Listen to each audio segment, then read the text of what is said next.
Genesis chapter 37. Now Jacob lived in the land where his father was a foreigner, in the land of Canaan. These are the generations of Jacob. Jacob, being 17 years old, was feeding the flock with his brothers, and the boy was with the sons of Bilhah, and with the sons of Zilpah, his father's wives. Joseph brought back a bad report about them to their father. Now Israel loved Joseph more than all his sons, because he was born of his old age, and he made him a coat of many colours. But when his brothers saw that their father loved him more than all his brothers, they hated him, and could not speak peaceably to him. Now Joseph dreamed a dream, and when he told it to his brothers, they hated him even more. He said to them, "Please listen to this dream which I have dreamed. We were binding sheaves in the field.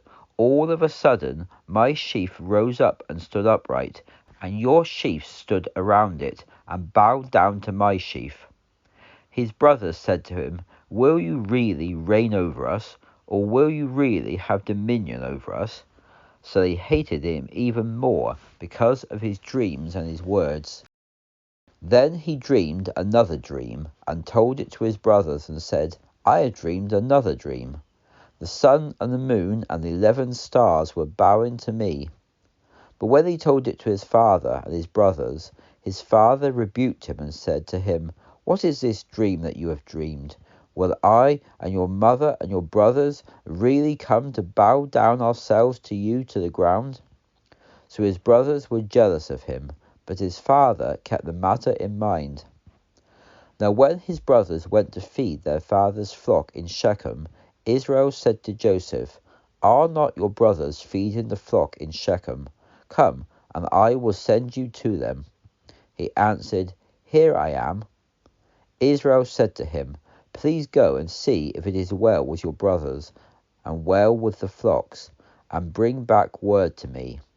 So he sent him out to the valley of Hebron, and he came to Shechem. A certain man found him wandering in the field. The man asked him, "What are you looking for?" And he said, "I am looking for my brothers. Please tell me where they are feeding their flocks." The man said, "They have departed from here. I heard them say, 'Let us go to Dothan.'" So Joseph went after his brothers and found them in Dothan. When they saw him some distance away, before he came near to him, they conspired against him to kill him. They said one to another, "The master of dreams comes. Come now, let us kill him, and throw him into some pit, and we will say, 'Some evil beast has devoured him.' Then we will see what will become of his dreams." But when Reuben heard it, he rescued him out of their hands, saying, "Let us not kill him." Reuben said to them, "Shed no blood, but throw him into this pit here in the wilderness, but lay no hand on him, so that he might rescue him out of their hands and deliver him to his father again." When Joseph came to his brothers, they stripped Joseph of his coat of many colours that he had on, and they took him and threw him into a pit. The pit was empty, and there was no water in it. Then they sat down to eat, and looking up, they saw a caravan of Ishmaelites coming from Gilead, with their camels bearing spices, balm, and myrrh, carrying it down to Egypt. Then Judah said to his brothers, "What profit is it if we kill our brother and cover up his blood? Come, let us sell him to the Ishmaelites, and let us not lay our hand on him, for he is our brother and our own flesh." So his brothers agreed. Then when the Midianite merchants passed by, they drew Joseph up and lifted him out of the pit, and sold Joseph to the Ishmaelites for 20 shekels of silver. They took Joseph to Egypt.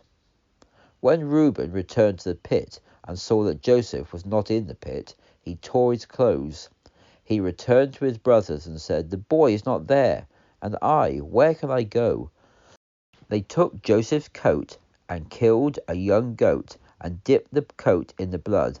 Then they took the coat of many colours and brought it to their father and said, "This we have found. Do you know whether it is your son's robe or not?"